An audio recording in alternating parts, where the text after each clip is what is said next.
of this current congressional year, and I had not thought to take a very active stance on those. It's my understanding that you need to have a lobbyist and you need to make some pretty concerted effort to get an earmark.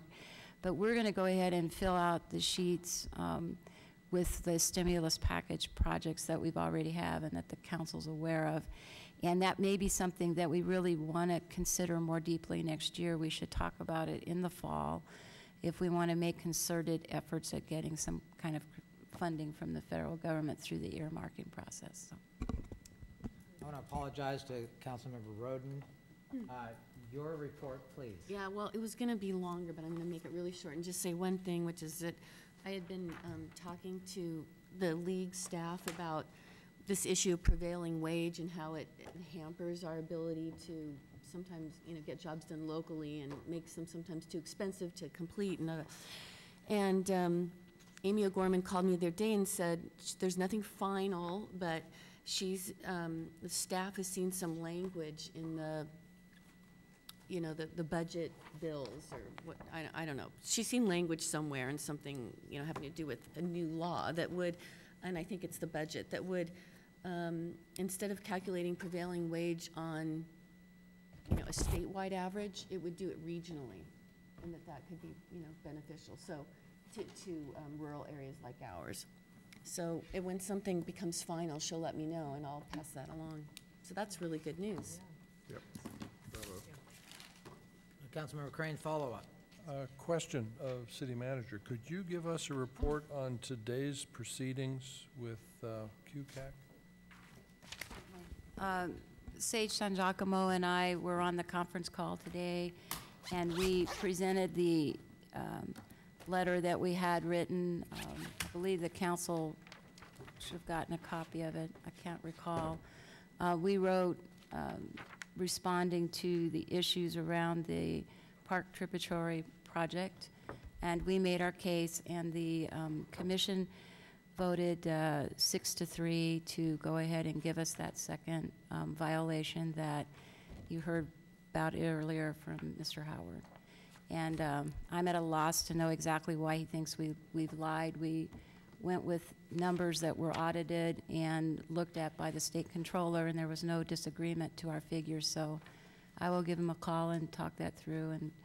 And we certainly plan to invite both CFAC and Mr. Howard and whoever else we need to come and talk with us about how we can do a better job from going forward on how we do the accounting. We made our best effort to make a good faith effort for the city, and I'm sorry that we lost.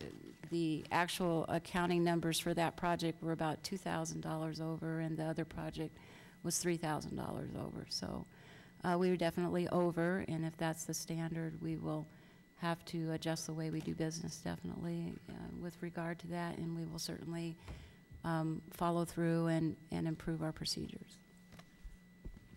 Okay, but we have to be careful so that we don't go into a full-blown agenda item here.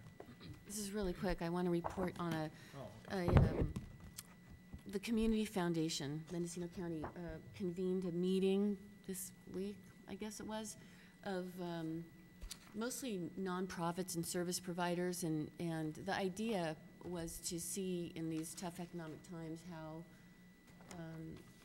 ways that they might work together to support each other and to support people in the community who are, and it was pretty eye-opening. But anyway, I just want to say that meeting happened, and I'll probably go to the next one too, and that's all. Okay, City Attorney, would you have your report? It's a pleasure being here. Why? City Clerk. Okay, I believe we are going to adjourn as a City Council. Do we adjourn to closed session? Well, we have minutes of... Well, just a second. Is the closed session redevelopment, or is it both. City Council business? Both? So we adjourned the City Council to closed session, and now we are going to reconvene as the Ukiah Redevelopment Agency. Call to order. Roll call. Councilmember Landis. Present. Commissioner Landis. Present. Thomas. Present. Crane. Present. Roden. Yes. Chairperson Baldwin. Yes. Okay. We have audience comments. No audience comments. Appeal process. Persons who are dissatisfied with the decision. Redevelopment agencies may have the right to review the decision by a court. The agency has adopted section 1094.6, California Civil Code of Procedure, which generally limits to 90 days your ability to challenge this agency's decisions judicially. Approval of minutes for January 21st and February 4th. Move approval. Is there a second? Second. Discussion. All in favor, say aye. Aye. Aye. All opposed? Abstain. Did we, that was, Abstained as well. that was for both of the minutes? We're gonna make an assumption. City of Ukiah Redevelopment Agency Agenda Summary Report authorizes the city manager to executive director to execute an agreement with the Community Development Commission of Mendocino County for home program administration for the Home Summer Creek Village Grant and Future Home CDBG and Cal Home Affordable Housing Grants. Discussion or motion? Move approval. Second. Any would you like to? No, it's the same report that you've already approved. Okay. Further discussion?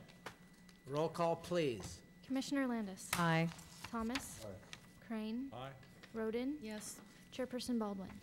Yes, and we are going to reconvene again as the redevelopment agency behind closed doors for a closed session. Let's try to all get back there by 10 to 11. Meeting is- Both.